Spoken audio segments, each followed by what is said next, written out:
بسم الله الرحمن الرحيم لقد كان لكم في رسول الله أسوة حسنة لمن يرجو الله واليوم الآخر وذكر الله كثيرا صدق الله العلي العظيم محمد وآل محمد Assalamu alaikum wa rahmatullahi wa barakatuh, Jameel Mu'mineen Mu'minat. First, I congratulate all of you on this auspicious month of Rabi Awwal and all of the barakah that Allah subhanahu wa ta'ala He has stored for us for this blessed month. And of course, part of that occasion is the imamat of Imam Zaman, Ajil Faraj al-Sharif. Allahumma salli Muhammad wa Muhammad. And also, as it is recorded that for today is the marriage between Rasulullah sallallahu alayhi wa sallam and Khadija Kubra sallallahu alayha. So what better verse to recite than the verse when Allah subhanahu wa ta'ala He reminds us of the station of Rasulullah, or at least that station or position that Rasulullah sallallahu alayhi wa sallam that he should have within our life, and that he is uswatun hasana. And what does it mean that he is a role model for us? He is that uswatun hasana. And we've heard this many times, especially from the minbar, but what I want to do is just offer one of the aspects, at least, in which we should model our life after the life of Rasulullah sallallahu alaihi wasallam. And it is also that very same model that we find in the Ahlul Bayt alayhim wasallam themselves. And that is that if we truly examine the life of Rasulullah, we examine the life of the Ahlul Bayt alayhim wasallam, no matter what their situation is, meaning whether they're in ease or they're in difficulty, that every aspect of their life they considered it to be ibadah, to be worship of Allah subhanahu wa ta'ala. In every aspect of their life, they understood it as an opportunity and a moment to gain closeness to Allah subhanahu wa ta'ala. In fact, even sometimes when we examine their life, that we see that even in the difficulties, at times we see that it is a moment that you can gain closeness to Allah subhanahu wa ta'ala through those difficulties. And this is one of the things that if you read the Maqtal of Imam Hussein alayhi wasallam, and we're not in the aspect of reciting the morning ceremony, but it is stated that each time that there was a difficulty in Karbala, that one of the shuhada became shaheed, or something happened, they said that when we looked at Imam Hussein alayhi wasallam, it is as if his face was glowing. In fact, even in those final moments where he knew that, oh, this is the moment when I'm going to return back to Allah subhanahu wa ta'ala, yes, he was in a difficult situation, a difficult moment, but they said in that moment, again, his face was yatala'la. It was going. Why? Because he understood that, yes, this is a difficult moment, I am in a difficult position, but I'm about to return back to Allah subhanahu wa ta'ala. That with this shahada, or with this difficulty, my maqam and my station and my closeness to Allah subhanahu wa ta'ala becomes that much more closer to Allah subhanahu wa ta'ala. And this is also reflected in one of the very beautiful ahadith of Rasulullah sallallahu alayhi wa sallam, where he states, أفضل الناس من عشق العبادة فأعنقها. He says, the best of people, or the best of humanity, is that individual that loves ibadah, ashiq al-ibadah. And of course, Allah subhanahu wa ta'ala, He stated in the Quran that what? وَمَا خَلَقْتُ الْجِنِّ وَالْإِنسِ إِلَّا لِيَعْبُدُونَ. I've only created mankind and jinn in order to do what? To worship Allah subhanahu wa ta'ala. And that worship, or at least through that worship, we gain what? Ma'rifat of Allah subhanahu wa ta'ala. As Imam Sadiq alayhi wasallam, he gives commentary, Allahumma salli ala Muhammad wa ala Muhammad. As he gave commentary of that what does it mean that Allah subhanahu wa ta'ala created us for ibadah? It means liya'rifun, to know Allah subhanahu wa ta'ala. Through our ibadah, Allah subhanahu wa ta'ala. So the Prophet of Allah, he says, the best of persons, or best of humanity, is that individual who loves ibadah. فَآنَقَهَا. So therefore, he or she embraces that ibadah. Anaqa means to hug. In other words, you embrace that ibadah. وَأَحَبَّهَا بِقَلْبِي. And loves that ibadah with their hearts. وَبَاشَرَهَا بِجَسَدِي. And then also physically, they come close to that ibadah. Meaning if that ibadah, again, ibadah has, very vast meaning when we look in the riwayat of Ahlul Bayt alayhim salatu wasalam. Sometimes that ibadah is physical, that we are fasting, we're abstaining from food and drink, or we are on Hajj, we're making this physical exertion, or we're even in our salat. So the Prophet of Allah, he says that وَبَاشَرَهَا بِجَسَدِي. So yes, if it requires a physical exertion, that person comes close to it, he loves it, he engages in that. فَبَاشَرَهَا. And what does he mean by وَأَحَبَّهَا بِقَلْبِي? Sometimes our ibadah is not physical, but it is ibadah. For example, we have in the riwayat of Rasulullah and also for Ahlul Bayt, one of the best ibadah is what? To think. At-tafakkur. To think and to reflect. It's one of the best of ibadah. So one may argue, say, we're using our brains or brain cells, but no, it's beyond just using our brain cells. It's not something that is completely and absolutely physical. So that ibadah, whether it's physical, whether it's mental, whether it's spiritual, whether it's emotional, that we love it and we go towards that thing. The third advice of the Prophet, he says, وَتَفَرَّغَ لَهَا. And so that person also makes time, and they make time, exclusive time for ibadah. وَتَفَرَّغَ لَهَا. So that person, when they love that ibadah, that they also make very specific time for that ibadah. And this is one of the things that we find in the advice of the Ahlul Bayt alayhim salatu wasalam. Again, especially when it's advised for us to divide our time into 4 segments. One of those segments is a time where you're just alone. It's just you and Allah subhanahu wa ta'ala. And the best place to have that alone time, or faragh, as they say with Allah subhanahu wa ta'ala, is Salatul Layl. And our Salatul Layl. Also, again, particularly as this is also the Imamat of Imam Zaman, Ajul Farajul Sharif. I'll just repeat one of those advices that I mentioned in the Salatul Jum'ah, that our ulama, they state that in order to gain closeness with the Imam of our time, they said that take a moment in our day. Some have said take an hour in your day, or even take just a few moments in your day to make your connection with the Imam of your time. Through reciting Ziyarat al-Yasin, or even if one recites the dua faraj, Allahumma kulli waliyika li Hujjat ibn Hassan, something that connects you each and every day with your Imam. Or as actually said Abu Hassan Isfahani, he would say, when he advises students, he says that whenever you go out the house, he says, give salam. Assalamu alayki ya sahib al-asr wa zaman. Just give a simple salam. And then he says, and then make a hajat and niyat for whatever you need. And make this your custom, make this your practice, so that you're connecting to the Imam of your time. Sallallahu ala Muhammad wa ali Muhammad.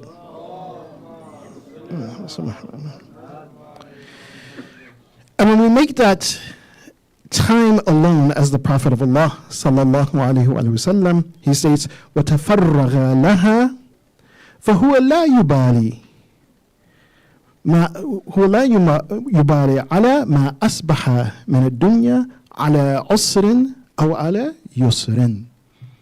He says that faragh, or that separation, when you're not dealing with anyone else, you're not dealing with this, you're simply with Allah subhanahu wa ta'ala. He says, and when that person makes that type of commitment and connection to Allah subhanahu wa ta'ala, that this is my time exclusively between myself and Allah subhanahu wa ta'ala, myself and my Lord. He says, that person, he doesn't care that what happens with his or her dunya. That, asbaha ala ma asbaha min dunya على عسر أو على يسر. If things will be easy for them or difficult for them. Why? Because they're connected to Allah subhanahu wa ta'ala. They know that whatever happens in this world, if I have that time with Allah subhanahu wa ta'ala, my time is with that being who's created this world, who's created this universe, who's everything is in his hands. So whether after this moment there's a difficulty for me or there's some ease for me, then mashallah, I've made my connection with Allah subhanahu wa ta'ala. One of the aspects of this ibadah, and I want to give a bit of practical advice for this also ibadah we have, as I mentioned, that ibadah has many different aspects to it. You know, not just simply our fast, our prayers, our hajj. No, every aspect of our life should be considered ibadah. And this is truly the life of the Ahlul Bayt. If you really examine your life, that every aspect of their life they considered ibadah. Whether they're drinking water, whether they're sitting. In fact, one of the examples of that we gained from one of our ulama, Allama Hilli, a very famous scholar. Allama Hilli, he used to drink water. Everybody drinks water. So one of the things he's done, and that drinking water can be turned into an ibadah, where we gain reward from it.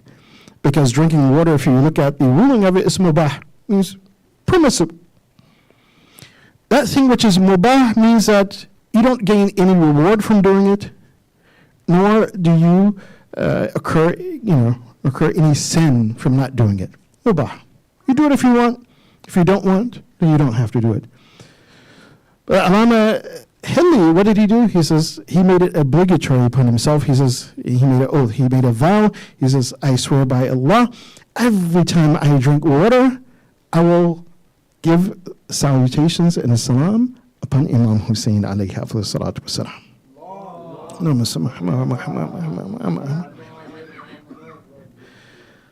So whenever he drank, he would say, Assalamu alaikum ya Aba Abdullah al-Hussein.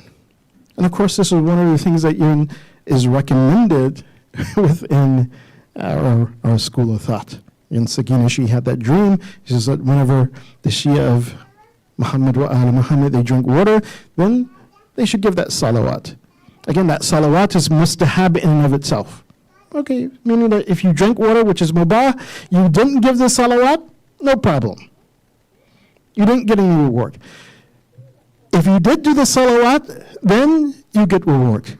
So what was this thing of Allama Hilli? He could have just said, okay, I'll drink it and I'll give the salawat. No, he made a nadhar, he made an oath. So not only that salawat is now in a situation where it's not mustahab for him, it becomes wajib for him. And when it becomes wajib for him, then the reward for him is that much greater. That much greater. So gaining reward and blessings and even treating every aspect of our life like ibadah, this is one of the secrets of Ahlul Bayt alayhim afdalus salatu wassalam, and how through every action they gain closeness to Allah subhanahu wa ta'ala. So part of that practical advice that I want to give, so that we truly understand one of the things that we actually do in our life, and it seems natural to us, but it truly is ibadah. When we look at the words of Ahlul Bayt, it is ibadah. And this is something that, of course, since from last night, again, we had the shahadat of Imam Hassan al-Askari alayhi salatu wasalam on Thursday, and so now is the season of weddings. Weddings, they start now. They start now up until, again, Muharram will come again. So we have many weddings. One was last night. There's one tomorrow night we're going to. But that life of husband and wife, building a family, it is ibadah. In fact, Imam Baqir alayhi salatu wasalam, he stated, ما من عبادة أفضل من عفة بطن وفرج. He says, there's no ibadah greater than protecting oneself from the navel and below. In other words, you protect your chastity. He says, no, there's no ibadah greater than that. And this is also why the Prophet of Allah sallallahu alaihi wasallam, he stated, again, that ibadah, or this type of ibadah, the marriage, establishing family, and truly cultivating a family as one should. He said that this is among my sunnah, and whoever turns away from the sunnah is not from me. One of the most beautiful hadith, and quite often I usually mention this in the khutbah, so before you do a wedding, there's a khutbah, a small sermon, basically of advice that you would give to the bride and groom, and quite often I recite this hadith, and it's a very beautiful hadith from Rasulullah sallallahu alaihi wasallam. But it truly shapes this idea and this understanding of our building this family, starting a family, is truly ibadah. Sometimes we only look at it from its worldly aspect, but no, it's ibadah in and of itself. And this is why you protect half of your deen when you take this step in life. The Prophet of Allah sallallahu alaihi wasallam, he stated, "Man asarra an yalqa Allah tahiran mutahharan falqahu bizawjatin." He says that individual who wants to meet Allah subhanahu wa ta'ala tahiran mutahharan, in a state that they are thoroughly purified, much like we read in the Ayatul Tathir for Rasulullah sallallahu alaihi wasallam, where Allah subhanahu wa ta'ala says, "Inna yuridu Allah an yudhhiba ankum ar-rijsa ahlal bayt wa yutahhirakum tathira," that Allah subhanahu wa ta'ala wants to remove all types of impurities from the ahlul bayt, from this household, and make them thoroughly purified. So the Prophet of Allah sallallahu alaihi wasallam, he explains, he's giving this bayan, or this explanation, that again, marriage is the same thing. That if you want that maqam of being thoroughly purified, then yes, find a spouse. And here, zawjad, although it's Arabic, in the Arabic structure, it looks feminine, but it's not feminine. It's for both man and women. So the best translation for zawja means spouse. So whoever wants to return to Allah subhanahu wa ta'ala and meet Allah subhanahu wa ta'ala, being thoroughly purified, then have a spouse. Why? Because one of the objectives of marrying is that these individuals, that they help each other to be the best they can be, to gain closeness to Allah subhanahu wa ta'ala. That they're now on this path towards Allah subhanahu wa ta'ala, but they're helping each other to gain that path. And one beautiful point I quite often mention, because if we read this hadith, and this is the first part of that hadith, that whoever wants to meet Allah subhanahu wa ta'ala, tahiran mutahharan. Now, when these hadiths are first recorded, a lot of times there were no vowel markings on it. So you can actually read this in two ways. And both ways make sense. And both ways, inshallah, should be our objective, because both things are a type of ibadah. So whoever wants to meet Allah subhanahu wa ta'ala, tahiran mutahharan, whereby that individual is becoming thoroughly purified through that marriage, gaining a spouse. Or you could say that man sarrahu an yalqa Allah tahiran mutahhiran falqahu bizawjah. What does this mean? So the person who wants to meet Allah subhanahu wa ta'ala, whereby they have been purified and now they are purifiers. Again, one of the things, if you read in Arabic, at least the ahkam, they say that water is what? Tahiran mutahhiran. So water is pure, and it is a purifier. And this is why we make wudu with water, because water is pure. And that water purifies other things. So likewise, if we establish families, like the Prophet of Allah sallallahu alaihi wasallam,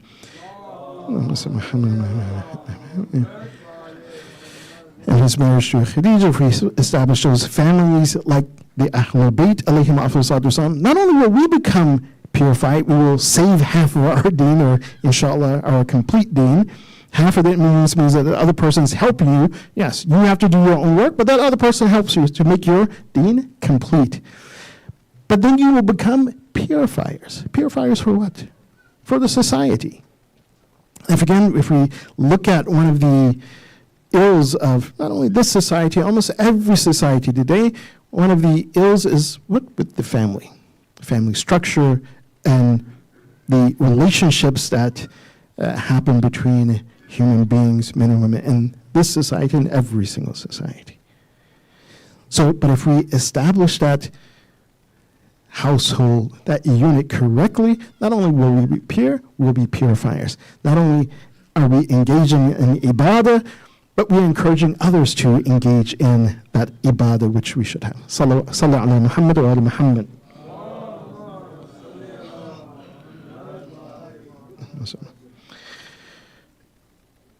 And then the Prophet of Allah, he ends that particular hadith, whoever wants to meet Allah in that thorough purification, he gives us a bit of advice that we should definitely take in our youth. They should understand this, our elders, our parents, they should also understand this. He says, وَمَنْ تَرَكَ التَّزْوِيجِ مَخَافَةَ الْعَيْلَةِ, he says, فَقَدْ أَسَاءَ ظَنَّ بِاللَّهِ عَزَّ وَجَلَّ. And whoever fears from marriage and engaging or building a family, they fear that, I'm going to become poor, I'm going to be in poverty. He says, and that person has thought ill of Allah subhanahu wa ta'ala. Su'u dhanni billah. And one of the worst sins that we find in the riwayat of Ahlul Bayt alayhim afdal salatu wasalam is su'u dhanni billah. To think bad of Allah subhanahu wa ta'ala. Allah subhanahu wa ta'ala himself, he says in the Quran, he says that, don't fear poverty. Don't fear poverty. That you find a spouse and don't fear poverty. Because Allah subhanahu wa ta'ala, يُغْنِهُمُ اللَّهُ مِنْ فَضْلِهِ. Allah subhanahu wa ta'ala, he will give from his barakah, his blessing. He will provide that sustenance. He will provide that rizq. So don't have that su'u dhan, that, this is going to happen, that is going to happen, or fall into one of the other shubahat or things that quite often it happens, and especially we get this a lot, someone finds a person that they want to marry, and then right away they're like, hey, let's do istikhara, make this, and Shaykh, can you do this istikhara? If it's good. We really like this person. If you do the istikhara, and then the istikhara comes out bad, and they're like, why? Subhanallah. The most relevant, and I would say, and almost kind of authentic istikhara that we find within the riwayat of Ahlul Bayt alayhim afdal salatu wasalam, they say make 2 rakats of salat. You become stuck with something, 50% here, 50% here. They said make 2 rakats salat. Niyat of istikhara. After you make that 2 rakat, then you make this dua, Allahumma inni astakhiruka birahmatika khiyaratan fi afiyatin. So, O Allah, I seek what is the best by your mercy, or through your mercy, khiyaratan fi afiyah. And whatever is the best for me.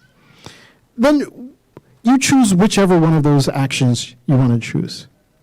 Doesn't make a difference. You choose one of them. But by the blessing of that 2 rakat salat and making this dua, that thing which is best for you will become clear. Why? Because if you've chosen the wrong thing, that this is not good, it's going to be very difficult to actually make this thing come to fruition. And so once that happens, like, no, this is just too difficult, there's so many roadblocks, by no means, it's not happening. It's not happening. So then you go to the next action and you do that. This is the best istikhara. The best istikhara that's mentioned in the riwayat of Ahlul Bayt alayhim afdal salatu wasalam. So inshallah with the salawat we'll go to another part of that practical advice, and simply just for saving time, I'll just mention the verse and not go through the whole recitation of that verse. Salli ala Muhammad wa ala Muhammad.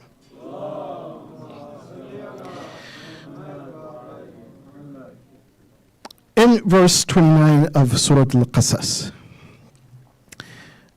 And this is a story about Musa alayhi salam. There are 4 or 5 practical things that we can learn about establishing our family, and inshallah, hopefully modeling ourselves after that uswatun hasana of Rasulullah sallallahu alayhi wa sallam. Because that sunnah of Rasulullah was again also that sunnah of the Anbiya. So in verse 29 of Surah Al-Qasas, so chapter 28, verse 29, that verse where Allah subhanahu wa ta'ala, he speaks about that Musa, he says, وَآنَسْتُ مِنْ جَانِبِ الطُّورِ نَارًا. When Musa, he left from the home of Shu'aib, from Madian, and he started going back towards Misr, towards Egypt. On that journey, there was part of it was taking place at night, and it was a cold night, cool. So he sees, they stop and they want to camp, and so he sees a fire. So he says that, oh, you know what, I see a fire. And we see that how Musa, he interacts with his family. The first thing that we notice is says, Sara bi ahli. So in that journey towards Allah subhanahu wa ta'ala, that journey towards his responsibility and duty before Allah subhanahu wa ta'ala, he didn't go alone. In other words, the family was a part of that mission. So the part of that mission of Rasulullah, when he went to save Bani Israel, to confront the tyrant Fir'aun, that who was a big part of that mission? His family. He could have said, oh, you know what, I'm going to go back to Egypt and, I have to save Bani Israel. Then, my wife, you stay here with your father, Shu'aib. I'll go and I'll take care of this business. I'll bring them out of Egypt, and then I'll come back and I'll return to you. No. This is a mission. Again, like Imam Hussein, alayhi salatu what? Sara bi ahli. So your family should be on track and on board with that mission, that divine mission. And that divine mission is that we're returning back to Allah subhanahu wa ta'ala. We will face difficulty and ease in this world. That family will be a part of that difficulty and ease. And of course, the second thing to keep our family safe, as Musa, he told them, Umkuthu inni anastu nara. It's uncertain what's there. So wait, I'll go in and see, make sure that it's safe, and if things are safe, then I'll go. Of course, the mission of Imam Hussein, alayhi salatu wasalam, had a little different aspect of it. They would be safe, they would be in chains, but there was safety involved. Also, Musa, he didn't give any false promises to his family. He says, لَعَلِّي آتِيكُمْ. Perhaps I'll bring some fire. Maybe, I don't know. Maybe I'll get it, maybe I won't, I'm not sure. But I'm not going to promise you something and not be able to deliver on that. لَعَلَّكُمْ تَصْطَلُونَ. That perhaps you'll gain some sort of warmth from that fire. The fourth thing is, again, showing that responsibility. Again, لَعَلَّكُمْ تَصْطَلُونَ. That Hadhrat Musa, he went forth to make that effort for whom? For his family, and to take care of their needs. The fifth and the last thing, and this is tied into that first part as well, that in order to reach that highest level of connection to Allah subhanahu wa ta'ala, that highest level of connection. And this is what the Prophet is saying, that you will become tahiran mutahharan or tahiran mutahhiran. And many other ahadith that we don't have time to go through, that one does that with their family. Sara bi ahli. Sara is from that same word of sayr, suluk, to journey to Allah subhanahu wa ta'ala. And then we journey to Allah subhanahu wa ta'ala, we journey to Allah subhanahu wa ta'ala with, not just simply by ourselves, but with our family, with our ahl. And that was also one of the advice of Allama Tabatabai to one of his students, that, listen, if you want to truly connect to Allah subhanahu wa ta'ala and reach the highest seats of Irfan, he says, if you're married, you do it with your family, and how you engage and interact with your family. I pray to Allah subhanahu wa ta'ala, he gives us tawfiq in this blessed month of Rajab to truly make a connection with the Imam of our time, Ajafar al-Sharif, and truly build a family and a community, which is our also extended family, like that of Muhammad wa ali Muhammad wa akhir da'wan alhamdulillah rabbil alameen. Bismillahir Rahmanir Rahim. اللهم كل وليك الحجة بن الحسن صلواتك عليه وعلى آبائي في هذه الساعة وفي كل ساعة وليا وحافظا وقائدا ومناصرا ودليلا ومعينا حتى تسكنه أرضك توعا وتمتع فيها طويلا برحمتك يا أرحم الراحمين.